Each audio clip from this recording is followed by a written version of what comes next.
April 2 and happy April Fools yesterday. Kumusta naman ang mga prank nyo dyan? Nagwagi ba kayo o fail?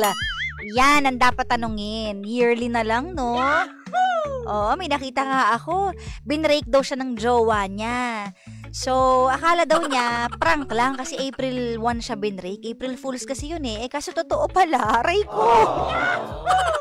Ang sakit naman nun! Nako, kaya sa mga kaka-break lang, kumusta ka naman ngayon, Pangga? Kumusta ang first day nang wala na siya sa buhay mo? Alam ko, mahirap yan kasi first day eh. Second day, third day, and so on. Hanggang sa maging 1 month yan. Pero eventually, magiging okay ka din. O, diba? Tsaka yung mga go-to person mo, 'di ba? Sino nga ba ang go-to people mo kapag ganyang nasasaktan ka? Sino sila? Mga friends mo ba? Pamilya mo ba? O sarili mo lang ba? Nako, alam mo kung ipipilit mo sarili mo lang, sana nga kayanin mo talaga yan. Pero minsan kailangan talaga natin ng masasandalan at masasabihan na mga problema natin para kahit paano makagaan, 'di ba? Na yan. Tapos binantaan daw siya na susunugin daw yung baler niya. Ikaw ba kapag... ikaw ilang beses ka na rin naman nagkakaroon ng mga threats, di mo naman pinapansin, di ba? Hindi ko na... Kasi hindi ako nagbabasa eh. Paano ka papansin? Uy, nagbabasa ka. Di ba sinisendan ka pa nga ng ano, ng bastos? Ha? Oo, kagaya mo kanina. Nagpakita ka ng bastos. Kasi bastos to eh. Hinarap niya sa pagmumukha ko yung cellphone niya may nakahubad na ano. Ay nako, ganda ka rin ka na maarte, nakadalawa ka na.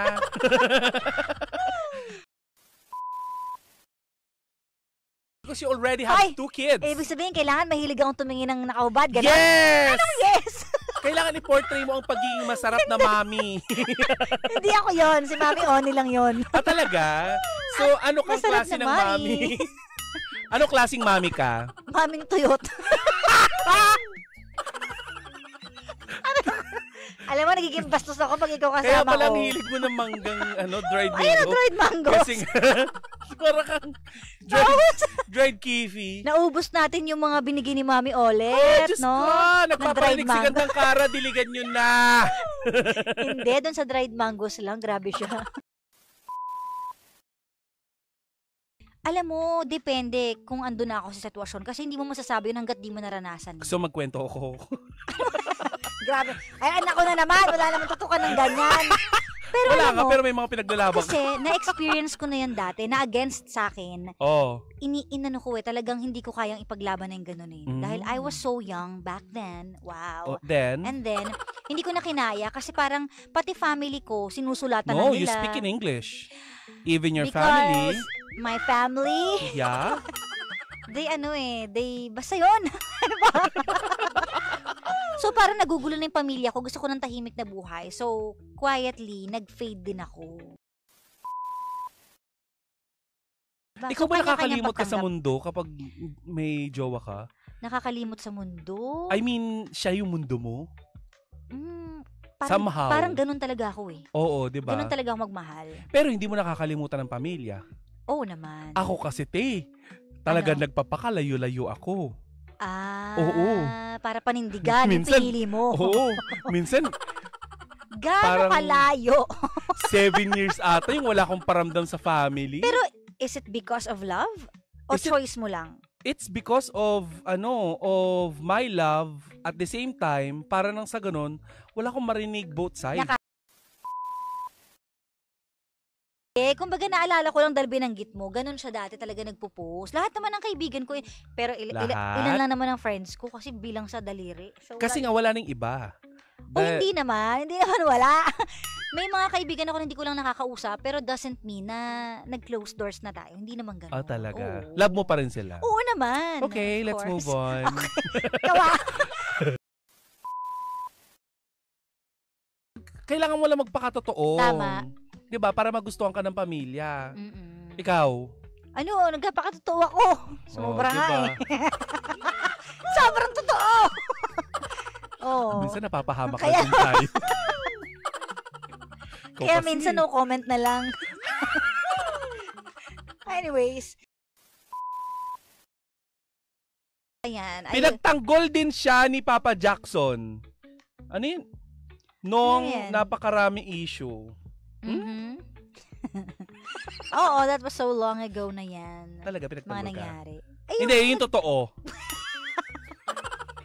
Nagtanggol ka? Yung nag-live siya. Oo. Sa energy nun, na habang naka-on air. Okay ka doon. Okay naman ako. Showbiz. Oo, hindi kasi siguro baka dahil nung time na yun, I'm in pain so much.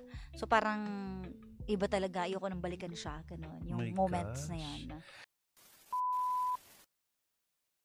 Parang nalalapit yung intonation nila sa English doon sa pagiging Cebuano. Totoo. Diba? Ako may ka-choir ako dati ganyan.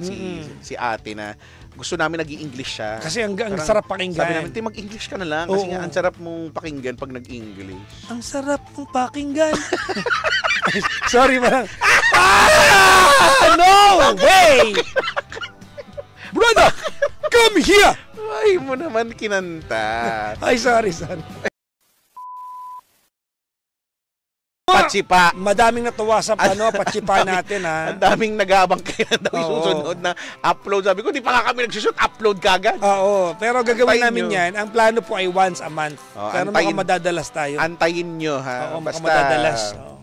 Tayo nyo, malay nyo, doon kami sa lugar ninyo. Huwag kayo masyado magkagulo, Di ba yung kumakain kayo ng almusal? Di ba? Alam mo sa... Hello! ang aga naman natin. Ang aga naman natin masyado. Yung may nagluluto ng daing tsaka dilis na kumakatok tayo. Oo, ang sarap, makikikain. Ako makikikain talaga Di ako. ba? No? Ako pandesal okay na. Buti naman, Oo. kumonti na or nawala na talaga Oo. yung nabubuntis ng April 1. Ang dami. Ang dami! Di ba noong mga nakaraang Ha? taon, lahat na lang nabubuntis ng April 1 kahit yung kapitbahay kong si Nabuntis na April si 1. Nardo. Nabuntis din siya. Oo. Ha? Tapos nga kasing April Fools, ako'y utang-utana sa lahat na lang nabubuntis ng April 1. Tayo, So, sa energy, ngayon, wala tayong upload. walang nabuntis Oo. ng April 1. No? Wala tayong upload, no? Oo. Hindi ko alam. Anyways, galing ako ngayon kay Chico sa taping. Batiin ko lang yung mga taga sa Net 25. Oy! Salamat! Kaya pala. Oo, guest host nila ako kanina. Oo. Kaya pala. Mm-hmm. Anong show ito? Sa kada umaga. Salamat po sa yung morning show. Salamat sa, pangit naman kung gabi sino, tapos ang title kada umaga, di ba? Parang, Sabagay. oo. Hindi shades eh. Alam mo, takot ako sa police station tsaka sa ospital. Parang bakit? it's the last thing I wanna be around. Parang nakakakabagan eh. Oo, di ba pag presinto parang, di ba? Ako ospital, hindi ko gusto yung idea na nasa ospital ako. Unless nurse ako.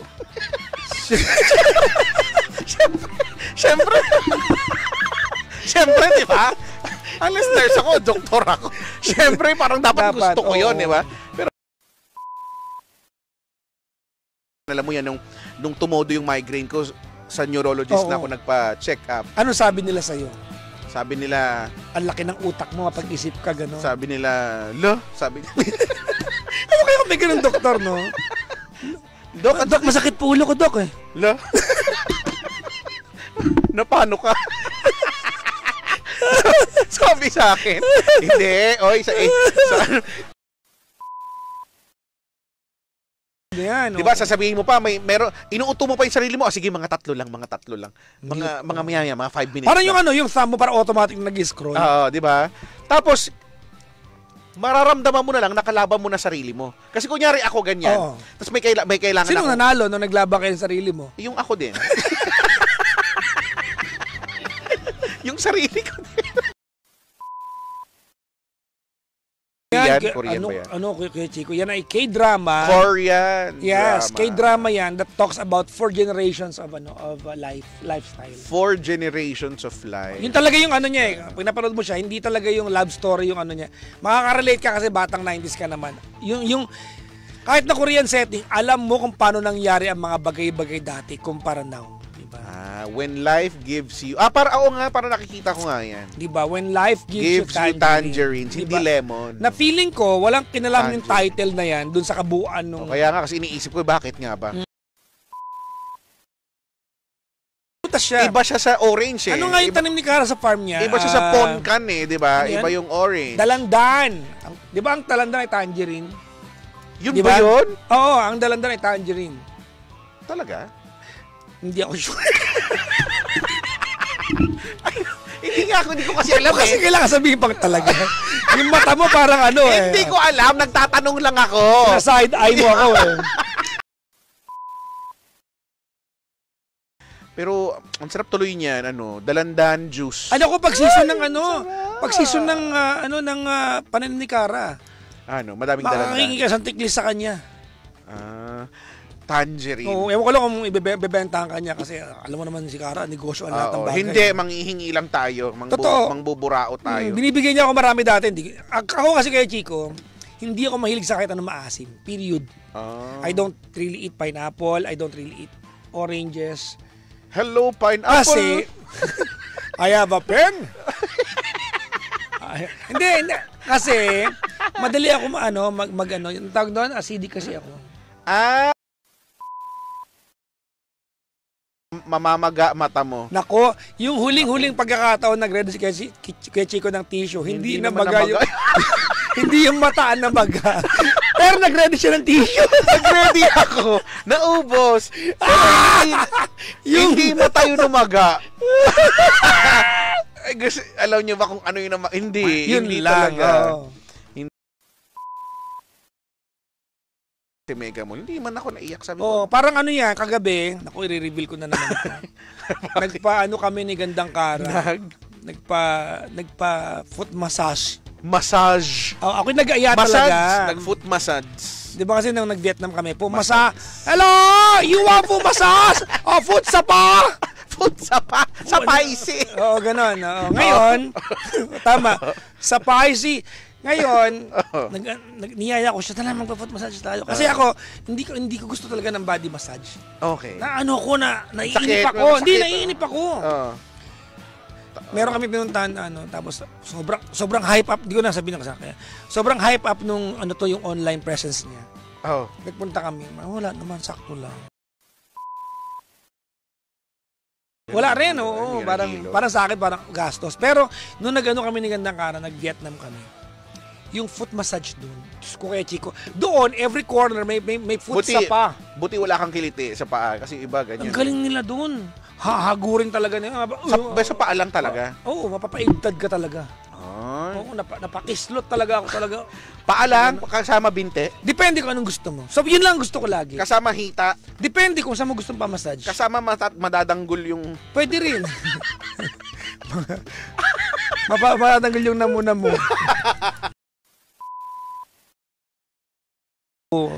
Anyways, going back doon sa when life gives you tangerine, ako nakakaiyak yan. Kami ni Cara nanunood. Matagal na namin pinapanood. Parang may ilang pa yung episode na na hindi namin natatapos. So, ibig sabihin, siya, feeling ko kaya mo nakakaiyak dahil super relatable. Robocop.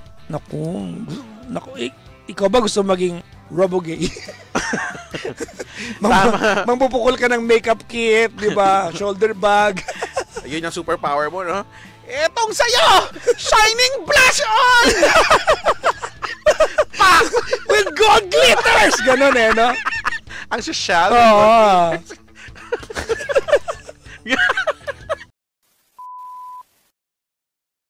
Love story doon. Tsaka magaling si Alita. Oo, si Alita. In fairness. Di ba? Ang galing. Sabihin niya, adjit lang! Oo. Siyempre, pagka yung kalaban, siyempre, di ba, ayaw niyang tirahin siya. No? Yung kalaban, sabihin niya, please, isang kadyot lang.